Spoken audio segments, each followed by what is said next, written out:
Hey there, guys. I'm Janine, a 24-year-old female. I've got this wild story to share about how my life went from keeping quiet and letting people walk all over me to finding the courage to stand up for myself. Alexa, play Roar by Katy Perry. Like I mentioned earlier, I used to be that girl who was conditioned into being a total doormat, always second guessing myself, never speaking up, and letting folks bulldoze right over me. But hey, I'm pretty sure a lot of us girls go through that stuff growing up, right? So let me take you back to the time when I met my ex-husband. This guy, Ashley, he was this towering 6 feet 3 inches dude with a full beard.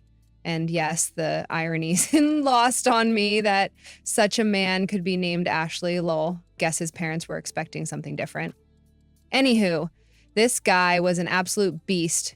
Couldn't let anybody even look at him the wrong way. But that's what drew me to him in the first place. He was assertive, dominant, and just oozed confidence.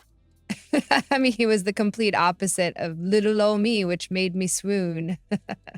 I fell head over heels for him because he represented everything I wasn't. Strong, decisive, and not afraid to speak his mind.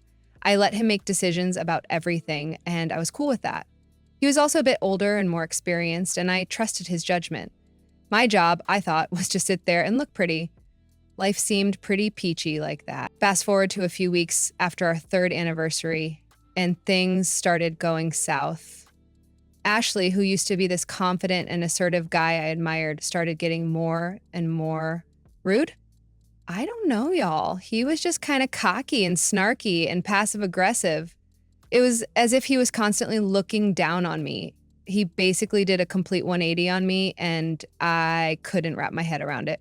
What happened to the guy I fell in love with? Remember this one time when I properly started connecting the dots? Janine, we really need to talk about these household expenses. I mean, it's like you're still spending money like a kid in a candy store. Well, I thought we discussed the budget, and I've been trying to stick to it. Trying, huh? It's not rocket science, Janine. It's basic stuff, really. I thought I was doing okay. What do you mean? Janine, sweetie, I thought that handling the household expenses was something you were capable of, but I guess I was wrong. Looks like I'll just have to deal with that too. Excuse me. I mean, you're just not that good with money. It's actually quite sad. Come on, Ash, you know I'm trying my best. I can learn. Learn? Janine, it's just that some people are better at this stuff than others. Don't stress yourself out too much. I can clearly see that you can't handle it. Well, I don't want you to think I'm a burden or anything. Oh, Janine, I don't think you're a burden. I just think you're, well, a bit more notable when it comes to handling these things. Look, Ashley, I'm not stupid. I can learn, and I don't need you talking down to me like I'm some child. Hey, I'm not saying you're stupid, and I'm not saying you're a child. But let's be honest, some things just aren't for everyone, and maybe handling money is just one of those things for you. Ashley, I don't want to keep arguing about this. Just trust me and let me handle the household expenses, okay? All right, Janine, if you say so. But it's just that sometimes you make it seem like you can't handle even the simplest things, Fine, whatever, actually. Now, I ain't gonna lie, it wasn't easy for me to accept the fact that my once dreamy guy was becoming a bit of a jerk. But here's the twist in the story, folks. It was also a turning point for me, a wake-up call, if you will. I stumbled upon a flyer at my gym one day, advertising these boxing classes. And you know what I thought? Why not? I mean, what did I have to lose, right? I needed a change, and I needed something to distract me from my crappy husband, and this seemed like the perfect way to step out of my comfort zone. And guess what? I started enjoying those classes like nothing else. My trainer was like a real-life Rocky Balboa, always cheering me on and telling me how proud he was of me. He'd say stuff like, "Janine, you're capable of anything you set your mind to." Man, that felt empowering. It was like a switch flipped in my head. I realized that I didn't have to be a doormat to earn respect, just like Ashley. So I began to embrace this newfound confidence little by little. But here's where the drama really kicks in. Ashley started to notice the change in me, and it seemed like he wasn't too thrilled about it. It's like he didn't want me to be anything other than what he expected. He started doubling down on his aggressiveness and rudeness, which would often reduce me to tears. But here's the thing, instead of breaking me, it only pushed me further away. I'd spend most of my time at those boxing lessons, improving myself and shedding the self-doubt that I'd carried for way too long. So fast forward a couple of months, and Ashley and I were basically living like two strangers in our own house. I mean, it got so bad that Ashley was trying to shut me out completely. He'd make food just for himself, not even bothering to acknowledge my existence. It was like I was invisible, or worse, an unwanted guest in my own home. Now, here's the kicker, folks. When I decided to give him a taste of his own medicine, boy, did he flip out. If I did the same, suddenly he was all about yelling at me for no good reason. It was like living in a never-ending episode of a reality TV show. I'll admit, because I'm sensitive at heart, there were a couple of times when Ashley succeeded in his sick and sadistic plan to make me upset. I'd cry or just hop in the car and drive off to cool down somewhere.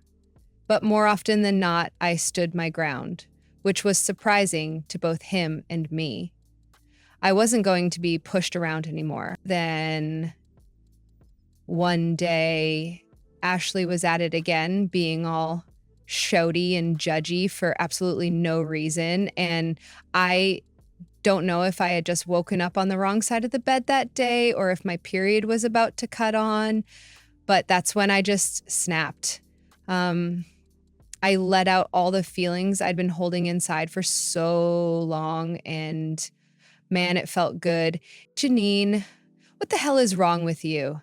I can't take this crap anymore. What's wrong? You left a dish and a fork in the sink, and the TV is on when you leave to use the bathroom. You know how much I hate that crap. Seriously, it's just one dish, and I was coming right back to watch TV. Relax, it's not a big deal. Not a big deal? You're so irresponsible. You can't even clean up after yourself. Don't yell at me. This is the first time I've heard of you having issues with a single dish in the sink and me leaving the TV on. Why are you yelling at me like I'm a kid? Gee, let's see. Maybe it's because you act like a kid. I mean, seriously, who raised you? Watch it. Look at the big, scary Janine. You think you're so tough because you take boxing classes? You're pathetic and you're irresponsible. Oh, really, Ashley? You want to talk about responsibility? Look at you yelling over a single dish. You're such a whiny little brat. Excuse me? You heard me. You're so freaking exhausting. Every single day with you feels worse than those medieval torture devices. Why do you insist on making my life a living hell every single day? You keep yapping like a mutt or like some stuck-up rich kid. Get a grip, man. Aren't you embarrassed of yourself? You're a freaking loser and a jerk if you think you can keep bullying your wife, and you have the nerve to call me pathetic. Me? Have you seen yourself? And for once, y'all, I saw this man looking perplexed. He looked like he was short-circuiting. It was crazy, y'all. Ashley was stunned into silence. That's right, Ashley, I said it. You're acting like a jerk, and it's high time someone called you out on it. If you have nothing nice to say to me, then maybe you should just go back to ignoring me. At least there was some peace and quiet in the house then. He was too stunned to speak, and I guess in some manipulative way to get back at me / punish me, he decided to go on his longest silent treatment spree, which lasted a whopping 3 weeks. Can you believe it? It was like living with a ghost in my own house. At first, I was kind of okay with the whole not talking to each other thing, like I said when we were arguing. It gave me some peace and space to think, thank God. But then it came time to discuss the practical stuff, like household matters, paying the bills, buying groceries, and all that grown-up stuff that you do when you decide to get married to someone. So, like the big girl I am, I put my pride aside and decided it was time to break the silence and talk to Ashley. But guess what? He was still being super petty. He just wouldn't say a word. It wasn't until the 3rd week of this nonsense that he finally decided to speak up. And Oh boy, when he did, it was a bombshell. He told me that his parents were coming to stay with us for about a month. Apparently, their house was undergoing some treatments by pest control and exterminators. Why? Because they had a full-blown roach infestation. So they decided to put up with Ashley and me for a while. Let me tell you, my stomach did a somersault. Now, you might be thinking, Janine, what's the big deal? In-laws visiting, no problem. But hold on a second, because here's the kicker. My relationship with my in-laws hasn't exactly been sunshine and rainbows. All of it goes back to some drama that went down during Ashley and my wedding. So just to give you a brief rundown on what happened on my not so special day, I was all dolled up in my beautiful wedding dress and everything was just perfect until, well, Jasper, my father-in-law, decided to do something pretty spectacular. He ruined my wedding dress. Yep, you heard that right. He wasn't paying attention to where he was going, despite being told many, many times to sit down. I think he was already tipsy at that point. And he managed to step right on the train of my gown and spill his whole wine glass on me. You can probably guess what happened next. I burst into tears, completely distraught, my makeup smudging and looking like a hot mess. I didn't know what to do. Now, you'd think that on a day like that, anyone would cut you some slack, right? Well, not my mother-in-law, Natalie. Oh no. She decided that my tears and the attention I was drawing to myself were completely unnecessary. Like, are you kidding me, lady? So she started shouting at me, which made me cry even harder. Can you imagine? I looked like a mess on my own wedding day. It was awful. We had to delay everything while someone ran to grab a simple wedding dress for me, and we had to get the makeup artist to redo my makeup. Yes, we had to pay double. So instead of being this beautiful and joyous occasion, it turned into a total disaster. Guests were disgruntled. I was depressed. And my in-laws were fuming for whatever reason. Ever since that fateful day, I've tried my best to steer clear of my in-laws. I mean, who wouldn't? I never got an apology for the way I was treated on my special day. It still stings, you know? And when I look back on it, I can't help but realize that Ashley didn't really do much to stand up for me in that situation, despite all the dominant, protective, and macho man claims he used to make. So when he told me that those two demons would be staying with us for a whole month, I almost started hyperventilating. There was no telling what those two were going to do. And with the presence of Ashley as well, it looked like I was going to be thrown into a lion's den. I knew that I had to do something to make sure I was going to be okay in the end. The day the in-laws were set to arrive had finally come, and you can bet I was nervous as all heck. I mean, who wouldn't be? And of course, as soon as they got there, it was like a hurricane of criticism. Natalie, with her eagle eye, started criticizing everything she laid her eyes on in the house. From the curtains to the carpet, nothing was spared. Jasper, on the other hand, couldn't resist making snarky and rude comments.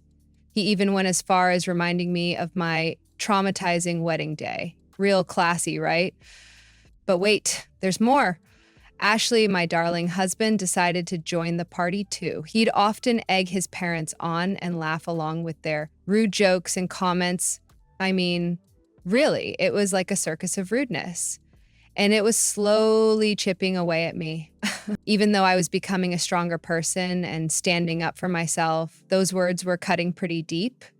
It's like they knew my vulnerabilities and were poking at them on purpose. This nonsense went on for about a week, and by that point I was already exhausted. I was being forced to cook and clean for everybody, and it seemed like everyone around me was leaving a mess on purpose. It was like they were trying to humiliate me, making me clean up after them as if I were some sort of Cinderella. Well, Janine, I must say, your decorating choices in this house are unique. Yeah, you said that when you first came here, Natalie. Thanks once again. I think our home has character. Character, eh? More like a cry for help. Dad, that's a good one. And Janine, remember that wedding dress incident? Such a drama queen. Crying over a little issue. How sad. Can we not bring that up? It's in the past. Why are we even talking about it? Oh, hush. It's called reminiscing. Why do you have such a stick up your backside? I want to have a stick up anything. Oh, well, maybe you need something because clearly you're stressed. Gosh, seems like you aren't treating your lady right. Well, how could I, Pia? I mean, look at her. She really let herself go, and she's only 24. Careful now, or people will think that you abused her and let her get like this. She's been doing that all by herself. I told you how she's been ignoring me, right? Just sulking all over the house, getting wrinkles and frown lines like Great Aunt Maggie. No, really. That's not true, Ashley, and you know it. Don't say it like I've been doing this on purpose. You're the one who's been treating me like scum. Even if that were true, you think the solution is to shut me out? What are you talking about? You're the one shutting me out. All of you are just mean and crazy. You always bring up crap that hurts me. Oh my goodness, are we back at the wedding thing?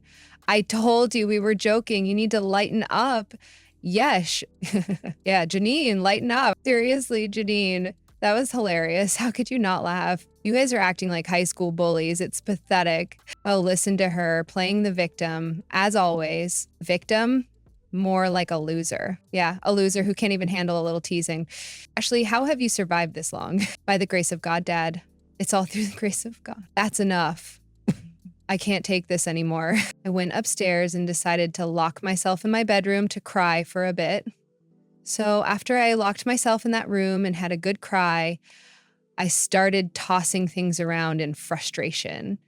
It was like I'd reached my breaking point and I couldn't take it anymore. And then I had this moment of clarity. I thought, you know what, Janine, you'd rather spend money on a motel than live in this nightmare any longer. So I started rummaging through my drawers, getting clothes, and looking for other things I might need while I was away. And guess what I found? The deed to the house. You see, the house we were living in, it belonged to my father. Hence, all the unsolicited opinions about the decor from those evil people downstairs. The house was originally mine, but he decided to give it to us as a wedding gift. It had remained in my name for the longest time, even after the wedding. We always meant to get it changed to include Ashley's name on it, but, well, we never got around to it. You know how that honeymoon phase can make you feel all delusional and delirious, right? Just leaving well enough alone and enjoying your life, because even though the house was technically mine, we certainly didn't feel that way, and we didn't see any rush in getting the deed updated. A stupid overlook on our part, but perhaps it was a blessing in disguise. I had the idea. I decided to come back downstairs and face my attackers, and when they saw me heading back, they started in with their jokes again, but this time, I wasn't having any of it. That's when Natalie told me, Janine, since you've been away, we've been thinking. We kind of like it when you're not around. You just have this negative energy about you that makes everyone sick. I'm so sorry to say it, but I think it's time for you to leave. When your negativity is affecting everyone and everything here, we want to play happy family with our son, and we haven't seen him in ages. You're keeping Ashley away from us. Yeah, I second that. You're ruining everything. Yeah, it's getting pretty bad. Sorry, guys. What can I say? I'm living in hell. And they all burst into laughter like a gaggle of schoolgirls. Ugh. But little did they know, I had a trick up my sleeve. You know, there's no point in voting on whether to kick me out of this house because you guys have no say here. What do you mean? I showed them the deed, which I had been holding behind her back the entire time. I mean, it's my name on the title deed. This house is mine, so I can do whatever the hell I want. Oh, for crying out loud. Really, Ashley? You didn't get the deed updated? Well, we were going to. Save it. You're just as pathetic as she is. At least she's smart. Shut up, Jasper. All right, Toots, what do you want? You want us to stop joking with you? Fine. Actually, I would like for all of you to get the hell out of my house. You can play happy family with your son on the streets. Natalie, Jasper, and Ashley looked seriously worried when they realized I wasn't joking about kicking them out of the house. Panic started to set in, and good Lord, did it feel good to see the looks of complete fear on their faces. Ashley seemed desperate, his eyes darting around and looking at his mommy and daddy for reassurance as if they could magically change the situation. Jasper attempted some damage control, somewhat apologizing and suggesting that maybe they had taken things too far and saying that from now on they wouldn't tease me. But it was too little too freaking late. He was clearly trying to mend the situation because they were practically homeless, not because he had a single remorseful bone in his body. Natalie, on the other hand, was eerily quiet for once, too embarrassed to open her mouth after being caught off guard, I guess. Checkmate. She started blubbering out some excuses, saying they were a bit stressed and tired, so perhaps they took things too far. But I wasn't in the mood for excuses. I told them they had 20 minutes to pack up their things and leave. I even added that I'd send some of Ashley's stuff to his new address, assuming they could find one. Ashley started pleading with me, telling me that I was being ridiculous for doing this, but when he saw I wasn't budging, he was getting even angrier, saying that he wasn't going anywhere. That's when I threatened to involve the cops, and that's when everyone knew for sure that I was being serious. And then Natalie, could you believe it, started calling me evil and demonic for wanting to kick them with no place to go. Oh, so when she was kicking me out, where did she think I was going to go? The cognitive dissonance on these people is crazy. I shouted back, calling her disgusting and cursing like there was no tomorrow, which made everybody blush, but I didn't care. These people had the gall to disrespect me in my father's house, and I wasn't having any of it. Eventually, I watched from the window as they awkwardly stood in the driveway, calling an Uber to take them who knows where. And you know what? It felt like a weight had been lifted off my shoulders. When I got bored of seeing them looking pathetic and cold outside, I went on the internet and started searching for divorce lawyers in my area.